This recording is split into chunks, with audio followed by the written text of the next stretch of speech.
Hello, everyone, and welcome to our module on antidepressants.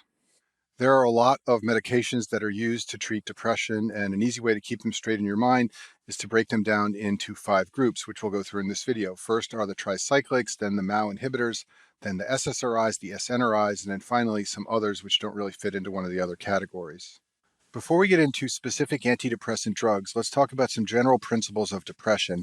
Depression is associated with decreased activity in the central nervous system of certain neurotransmitters, in particular serotonin, norepinephrine, and dopamine.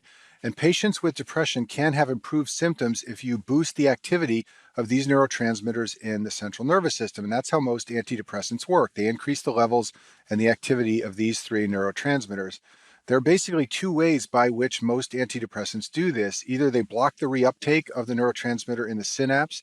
This leads to higher levels in synapses, or they inhibit the breakdown of the neurotransmitter so that higher levels will be present in the brain.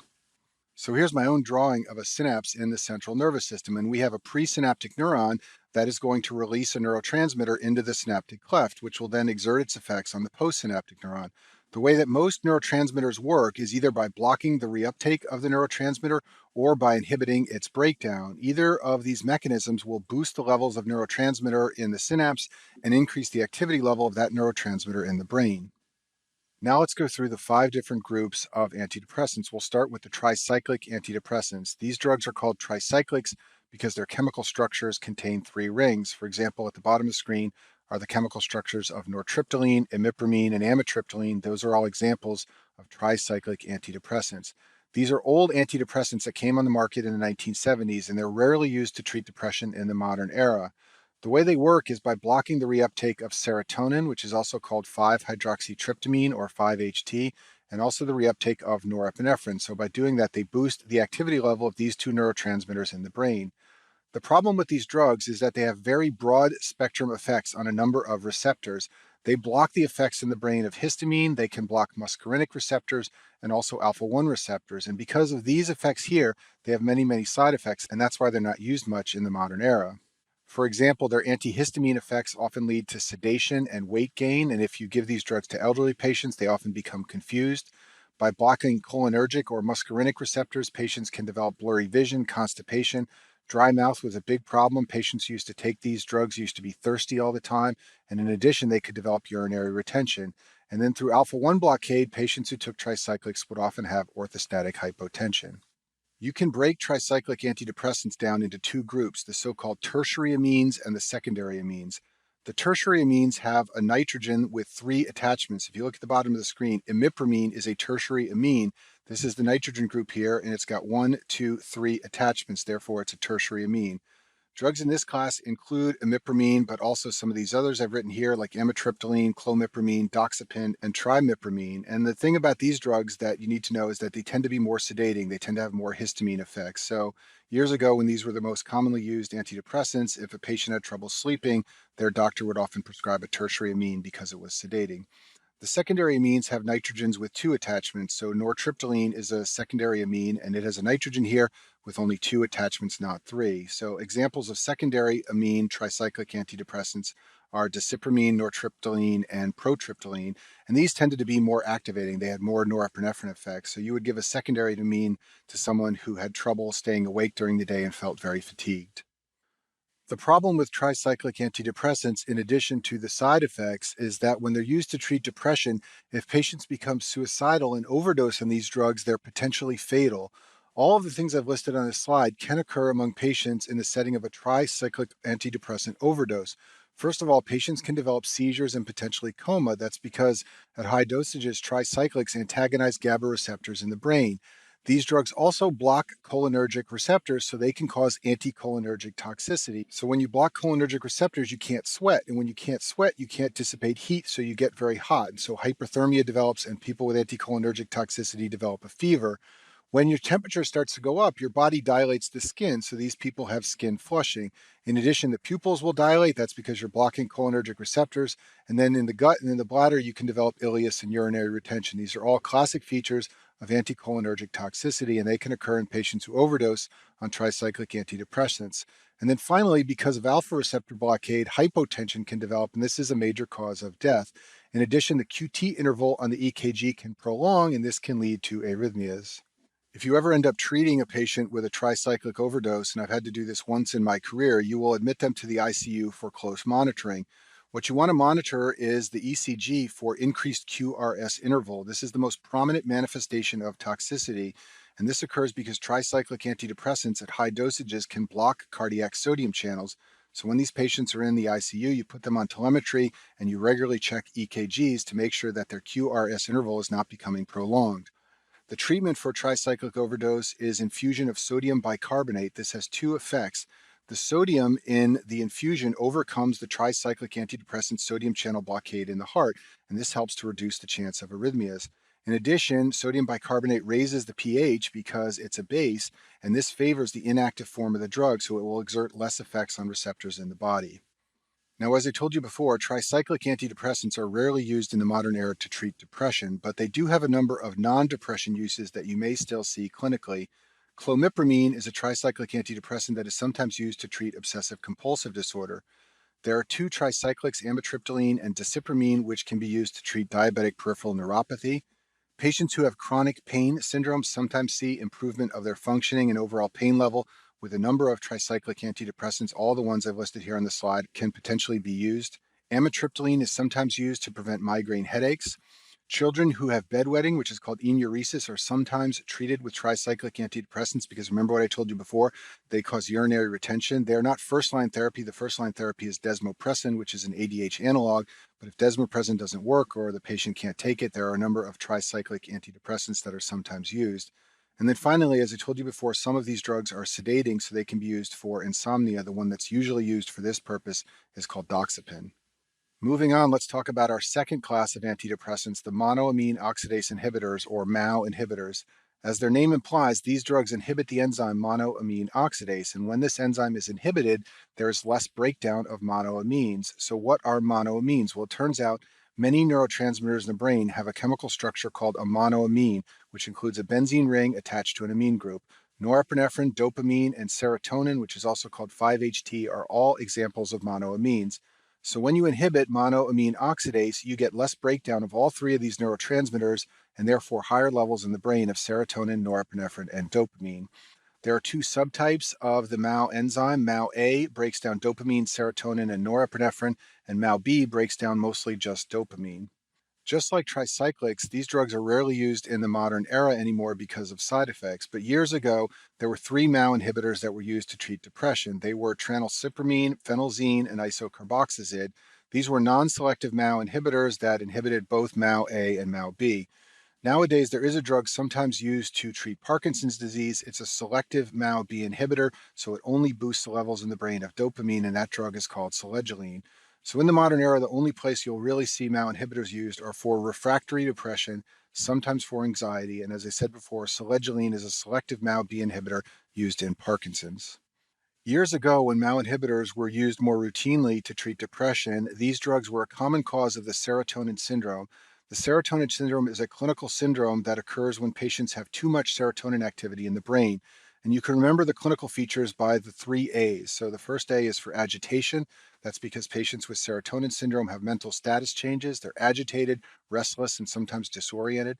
The second A is for autonomic hyperactivity. These patients are sweaty, their heart is racing, and often their temperature is elevated. And then the last A is for neuromuscular hyperactivity. These patients have muscles that are going haywire, so they can have tremor, clonus, hyperreflexia, and if you perform the Babinski test, you'll often find a bilateral Babinski sign. The treatment for this syndrome is a drug called cyproheptadine. It's a serotonin antagonist. So like I said, years ago, when MAO inhibitors were more commonly used as antidepressants, they would sometimes lead to the serotonin syndrome. And the way this would happen is that a patient who is on a MAO inhibitor for depression would then take some other serotonin boosting drug, and that would lead to the serotonin syndrome. So what are some of the drugs or substances that, when taken together with MAO inhibitors, can lead to the serotonin syndrome? Let's talk about that now. These are all high yield for you to know for step one. So if a patient on a MAO inhibitor took another type of antidepressant like an SSRI or an SNRI, which we'll talk about later, or a tricyclic antidepressant, this could boost serotonin levels to the point that the serotonin syndrome would develop. Patients who abuse ecstasy, which is also called MDMA, this is a drug of abuse, this boosts serotonin levels, and that can lead to the serotonin syndrome in someone on a MAO inhibitor.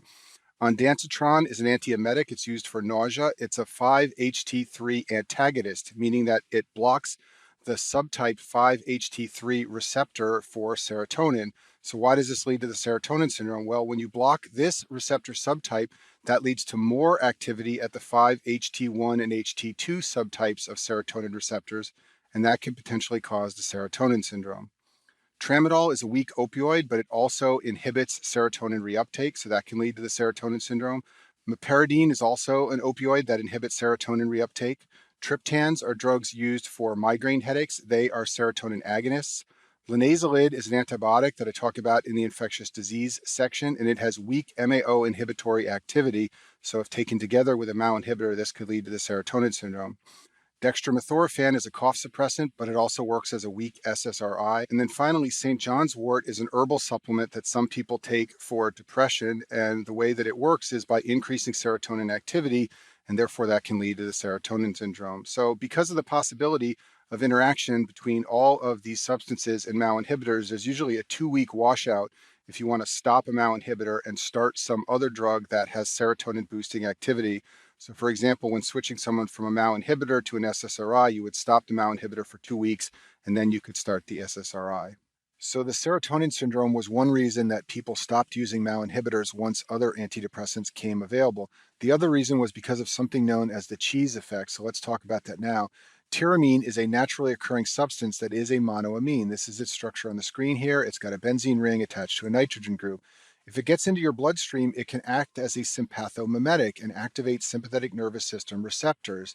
Now, normally it's metabolized in the GI tract, so it doesn't get into your bloodstream, but it's metabolized by monoamine oxidase.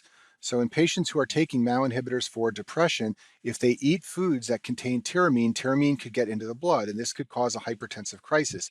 These patients would develop headache or chest pain and have markedly elevated blood pressure. And this was called the cheese effect because there's lots of tyramine in cheese. There's also tyramine in red wine and some meats. So the classic scenario that you may still see in your board exams is a patient on a MAO inhibitor who goes out to dinner and has pizza and red wine and then comes in with hypertensive urgency. That patient is suffering from the cheese effect, and the cause is tyramine that was present in the food. Now let's talk about the next class of antidepressants, the selective serotonin reuptake inhibitors, or the SSRIs. As the name implies, these drugs inhibit the reuptake of serotonin by neurons, and this leads to increased serotonin levels in the synaptic cleft. These drugs have a slow onset of action, so when patients are depressed and you start them on an SSRI, you need to let them know that they're not going to notice the benefit the first day. It usually takes about 4 to 8 weeks to see effects. And there are a number of different SSRIs. I've listed all their names here in this box. And you should be aware that in addition to depression, they're also used in many other psychiatric disorders. They have some effect in generalized anxiety disorder, panic disorder, obsessive compulsive disorder, bulimia, social anxiety disorder, and PTSD. The main side effect of this drug that's a problem for patients is sexual dysfunction. This is believed to occur because of increased serotonin effects in the spinal cord. About half of patients will have a decreased libido, which means a loss of interest in sexual activity. And this can be a big problem if you're treating depression in a person who's married or a person in a long-term relationship. Another side effect is anorgasmia. People on these drugs have great difficulty achieving orgasm in a lot of cases, and this can be very frustrating. In addition, men often have erectile dysfunction when taking an SSRI. Other side effects are shown on this slide. Some patients develop GI upset because of GI serotonin effects. These are things like nausea, abdominal pain, and constipation. Some patients are drowsy on these drugs, and some patients gain weight. And then very rarely, there have been reports of serious side effects like SIADH or hyponatremia or QT prolongation, but this is relatively uncommon. Moving on, the next class of drugs are the serotonin norepinephrine reuptake inhibitors, or the SNRIs. And as their name implies, they inhibit the reuptake of both serotonin and norepinephrine, so they have effects on both neurotransmitters.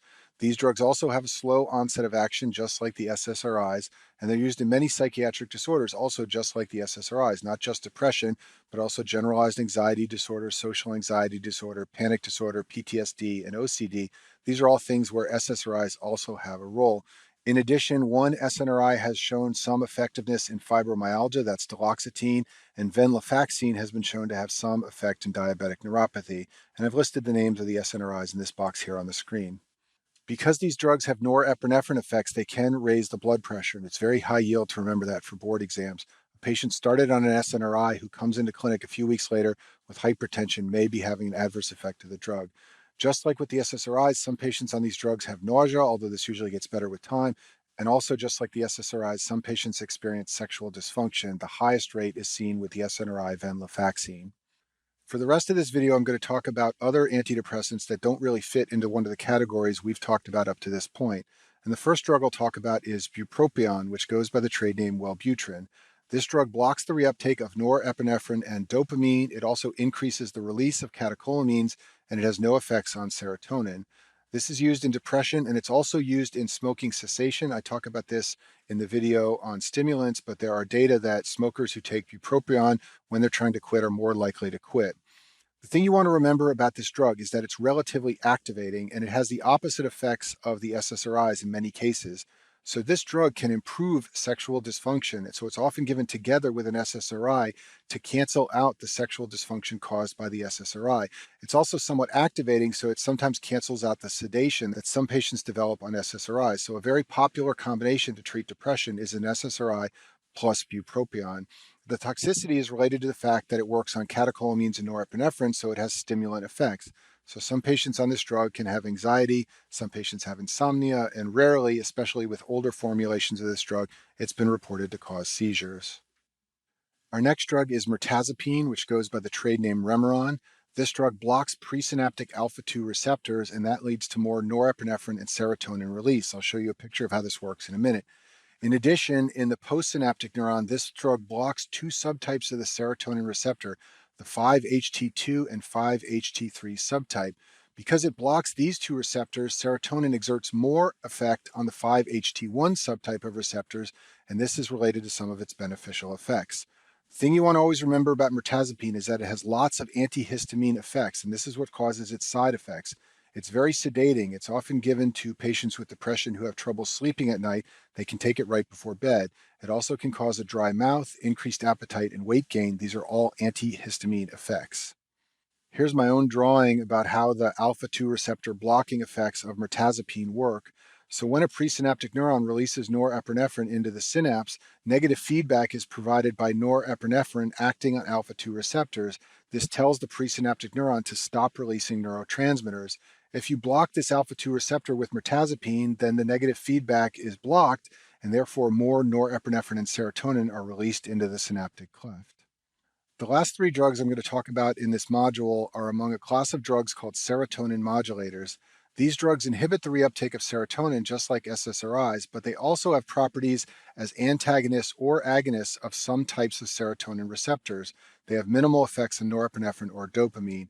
And the three drugs that are considered serotonin modulators are trazodone, vilazodone, and vortioxetine. Trazodone is a weak serotonin reuptake inhibitor, so in this way it functions like an SSRI, but it also has effects on two subtypes of serotonin receptors, the 5-HT2A and 5-HT2C receptors.